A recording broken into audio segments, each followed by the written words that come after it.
Thank you for clicking on the video. Welcome back to the channel. This is another review for The Thing About Pam, season 1, episode 5. She's not who She's not who you think she is. It's 2003, and we see Pam dragging this bag out of the marsh pit somewhere. She throws it into the trunk of her car. Then we see that she and her husband now live in Naples, Florida. She's blow drying what she had in that bag, and it was money. Bag full of money. She's blow drying it, hanging it up, you know. Her husband comes in there wanting to know where all this money came from. Of course, she brushes him off. He asks her about a property that they're looking to bid on. And Pam is talking about moving right away because people recognize her.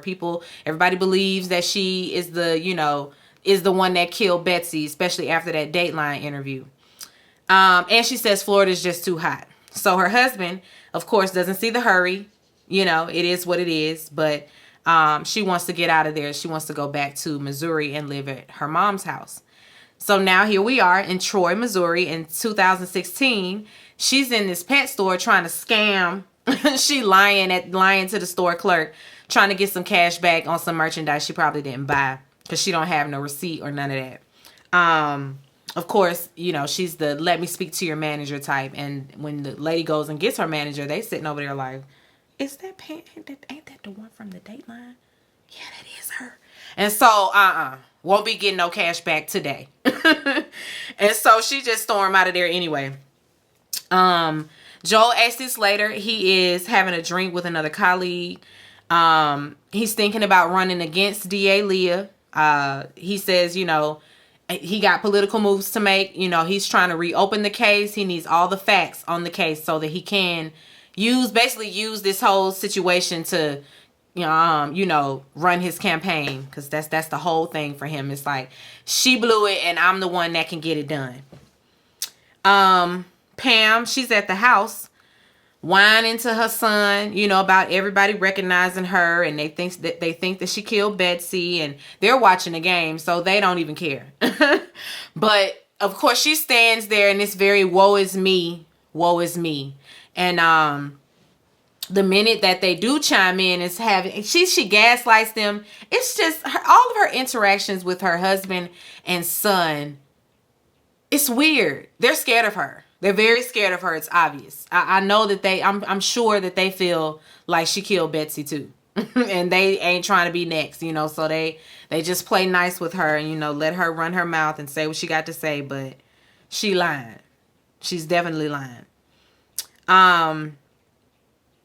Dateline producer lady, she's still on the case. She's at Pam's mother's house. You know, she had her people look into the fall. And there wasn't enough force for her to have fallen and, you know, did that much damage. She would have needed 2,000 pounds of force for the type of injury she sustained. And so they know that something is off with that. The person she's talking to on the phone is like, so do you think that that somebody made it look like it was a fall? And she's like, I ain't saying all that, but I do know that when I got here, or what she knows is there was a cup of water outside on the balcony, and I guess that was to suggest that she had been out there watering her plants, but it rained that day. So why she watering plants that would have already been watered by the rain? Something is off about that. And producer lady knows it. Her theory is that she killed her friend and her mama, and all simply for the money. That's all. That's it, and that's all. She just wanted the money. I mean, and we can believe that. Especially from what we've been seeing. Dateline producer lady, she goes back, you know, to the front desk at the nursing home that Pamela's mama was at. She's asking her questions like, you didn't find this funny? And, you know, she said that she wouldn't be down for dinner and breakfast. Like, that wasn't alarming. And the lady's like, no, I mean, she was just such a nice lady. But now she don't know what to believe. I would have went up there and checked on that lady when she said she wasn't coming down for dinner and breakfast and don't come back around until about noon. But I mean, maybe not. Maybe, I mean, because when it comes to the lady at the front desk, she only knows so much, you know. So I'm sure Pam ain't coming down to the front desk showing that lady who she really is. But I mean, then again, Pam is rude to everybody. Everybody we've seen her interact with, she has a very passive aggressive and condescending tone. So I don't know what that lady's talking about. Dateline producer lady, she calls Pam and she tells her, I heard about your mom. And Pam is like, I didn't kill my mom, if that's what you're implying. And that lady like, I ain't implying nothing. I just called to say I'm sorry about your mama. And we back doing another Dateline, and we want to get your side of the story. You know, I know you got some things to say about it. Let's get your truth. So you know, can we schedule a time to talk? Because of course Pam is like, I thought that was over. You know, like, why are we still talking about this? And she's like, I mean, with Russ being exonerated, somebody did it. You know, so yeah, we back on the case. We not letting up. And of course, after asking her, can we schedule a time to talk, Pam says no thanks and just hangs up. It's been 5 years and Betsy's girls still haven't seen a dime of their insurance money. Mariah is drinking heavily, so she's not coping well. It's just all bad, poor thing. I mean, the other sisters still feel like Russ is the one that did it. She's still mad that he out. It's like, girl, let that go. Betsy's mom ends up calling Pam and leaving her a message like, just give the girls their money. Like, we can settle this out of court. Let's not do all of this. But Pam, she ain't even answer the phone. She ain't calling back or nothing. She want to go to court about this thing. Cause she's a narcissist. So she feels like it's all gonna go her way. You know, she's smarter than everybody. That's just how it is. I'm getting a call. Carrie girl, I'm gonna call you right back. I'll call you right back. Betsy's, oh no, I said that. Pam and her husband, they show up to court, you know, for the civil case. And the girls, they're ready to face Pam. Russ and his mama and sister show up. And Pam, she takes the stand, and of course, all of a sudden, she got all these ailments. Now she hard of hearing, and with every question, it's, you know that brain. You remember that brain injury? Yeah, that brain injury. You know, where I did this and I did that, and he's like, we know, brain injury, brain injury, right? Lies, lies, lies. That's all that lady does. Lies. And it just works. I don't understand. She just be goofing to people. She even mentions on the stand that she lies. You know, she's like, oh yeah, I lie. Anyway. Oh yeah, I'll lie. You know, when people bug me and bug me and bug me. And everybody's like, what? Did she just say that? They were stunned. They were stunned that she just admitted to being a liar on the oath. The judge calls for a recess after that, you know, and when they go to the recess, when Russ tries to leave, Mariah running up to the door, I mean, beelines to the door to open it for him. He pays her dust. He don't see it for you, Mariah. He don't see it for you and your sister because y'all made y'all's choice when you decided to testify against him. When they come back from recess, of course, we do closing arguments and all of that. Mariah, them attorney, is just incompetent because he ain't have nothing he was supposed to have. The defense, they have their proof. You know, they have their proof that the money was intended for Betsy. I mean, not for Betsy, but for Pam. And over there on Mariah, them side, they don't have proof that the money was intended for them. Their attorney will not call them to the stand because he feels like it'll only hurt their case. It's just all bad. And so, of course, the judge, reluctantly, because he looked disappointed too, like, why don't you have your shit together? Because now I have to rule in favor of this woman, and I know she lying. But that's what he got to do. He has to rule in favor of the defense, and that's just what it is. On her way out, Pam stops and sees her old neighbor, and you know, and she keeps referencing that this lady is sick. And I'm of the belief that she making her sick or is trying to slowly kill this woman, you know, by making her sick. I don't know. She pull out this nasty throat lozenge because she asked her to do something, and the lady was basically like, you know, I got this cough. I just can't really deny it. I don't know if she was trying to hang or I don't know. But the lady was trying to avoid any type of, you know, situation with Pamela Hupp. And so she was trying to use her little tickle in her throat as an excuse to get away. And then here come Pam doubling down on, oh yeah, you're sick. I think I have a throat lozenge for that. She dig in the bottom of her purse and finds one with lint all over and just basically shoves it in her mouth like, here you go, girl. Here, go ahead and put that in your mouth. And the lady like, what's that? I don't know what that. Thank you, girl. Thank you. Thank you, girl. Just peeling off all the lint. It's just disgusting. But that neighbor is on to her. That neighbor is like, you said you're a liar. Pam is weird. She's weird. She's weird. Anyway, Betsy's daughters. Hold on.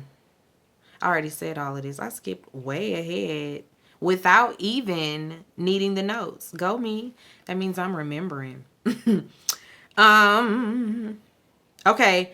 Mariah and her sister, you know, they see Pam and them coming out of court, and her husband come out there skipping. I mean, really on a skip. You know, they're just so excited about what they're going to do with this lady's money. Mariah, she gets this letter. She works at this restaurant. She gets this letter that's supposed to be from Russ. It's definitely not from Russ. But the letter is mean as hell. It's like, you fat cunt. You know, like I mean, she got cussed out in that letter. Whole time it ain't Russ, but she thinks it is. Pam, we see her. She's meeting with a realtor. The buyer, they out. They don't want no dealings with Pamela Hupp because they done found out that she's a seller and they're out. Pam just tells the lady, you need to fix it. Girl, whatever. DA Leah, her assistant, is at her desk filing paperwork. She comes across the document for the destruction of evidence. And she's looking at it like, now why would Leah want to destroy the evidence? She holds on to that, hold that thought, because Pam running in there demanding to speak to Leah, and she tells her, Mrs. Hupp, for the last time, she's unavailable, and she just left. And so she's like, oh, she just left? So she runs out to try to catch her in the parking lot. And so assistant goes back to her desk and looks back at that document like, I'm not sending this forward. We just gonna go on and shred it. So she going on ahead and shreds it. And I'm just like, go girl. I know that's right. Because we about to get some justice. You know, we're gonna need all the evidence. She trying to stop this man from being able to reopen it, you know, and there not being any evidence. Nope. Not on DA assistant, Leah's assistant.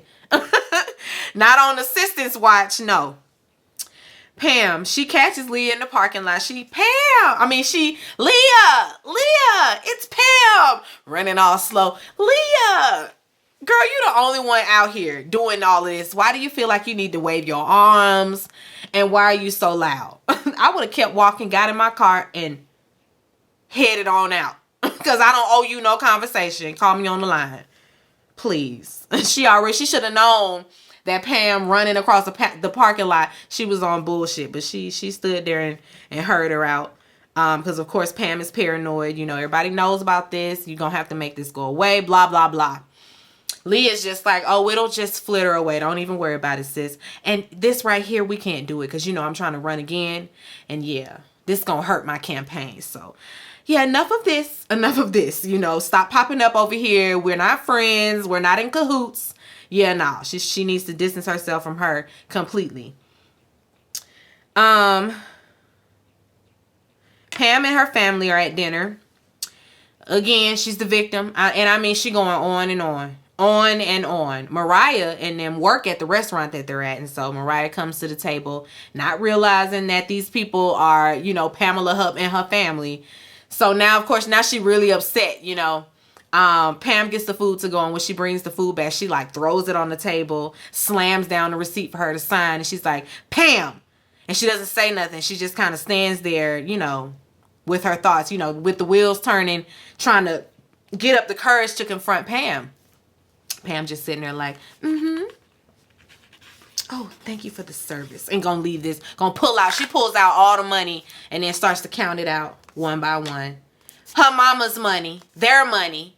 She just pulls it out one by one and leaves a big tip like, thank you for quick and fast service. Go, girl. The girl run back in the back, you know, with the receipt and all of that. And she looks at it and then pulls out the letter and the handwriting matches up. And so she runs outside and catches Pam and him in the parking lot. And she confronts Pam, gives her a piece of her mind. Pam is very condescending because she stands there and listens and then is like, feel better. Whoo, that lady there, a piece of work. She make you want to just slap her. I thought that's what Mariah was going to do. But Mariah, she played it cool. She said, I win. I win. I ain't letting you live rent-free in my mind no more. Pam sees Leah out campaigning and runs all her constituents away. She run them all off. She just walk up to her, Pamela Hupp for DA Leah. Pamela Hupp for DA Leah. And everybody walking up like, oh no. Pamela Hupp. Oh no. Nah, Leah just standing there like, really, bitch? Okay. I see you. Pam say, make it better. Make my life easier or I'm going to come over here and make your life hard. That's what it's going to be. She's at the house and no, my bad. I skipped something. She tries to go to a Zumba class and the instructor is like, I've been waiting on you at the door and this class is full. We full. And she tries to make her, you know, give a little pushback and try to make her way in anyway. And the lady's like, I said we full. She sees her friend Minnie. Oh, come on, Minnie, let's go. Minnie like, I heard what you did. Listen, I know it was you with the squirrel. And then they have a stare off and everybody's like,